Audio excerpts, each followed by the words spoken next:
Hello friends, welcome to S to food tales. காளான் soup எப்படி பண்ணுறதுன்னு பார்க்கலாமா? மசாலாஸ் வந்து chaat masala, mutton masala, garam masala, salt, pepper, red chilli powder, 250 grams mushroom, medium size வெங்காயம் வந்து 3 போட்டுக்கணும், கை நிறைய மல்லி இலை, அதுக்கப்புறமா வந்து 10 பல் பூண்டு வந்து ஒரு பேனில் எண்ணெய் சூடானதும் கட் பண்ணி வச்சுருக்க வெங்காயம் போட்டு நல்லா வதக்கிக்கணும்.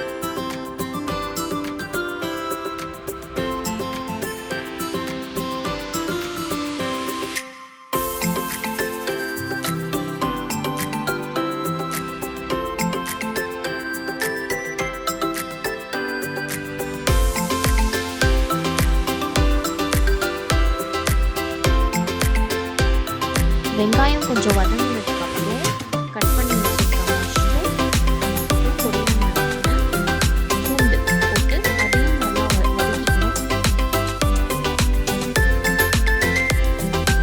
வெங்காயம், மஷ்ரூம் இதெல்லாம் நல்லா வதங்கினதுக்கப்புறம் நம்ம வச்சுருக்க மசாலாஸ் எல்லாம் ஆட் பண்ணிக்கணும். மசாலாவோட பச்சை வாசனை போகிற வரைக்கும் கொஞ்சம் நல்லா வதக்கிட்டு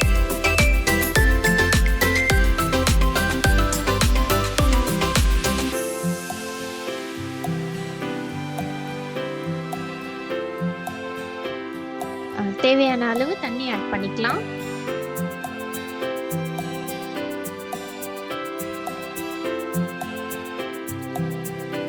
ஒரு கிண்ணத்துல ஒரு டேபிள் ஸ்பூன் கார்ன்ஃப்ளவர் போட்டு நல்லா வந்து கட்டி இல்லாமல் நல்லா தண்ணி போட்டு கலந்து வச்சுக்கணும். வச்சுட்டு அதுக்கப்புறமா இந்த சூப்பில் இந்த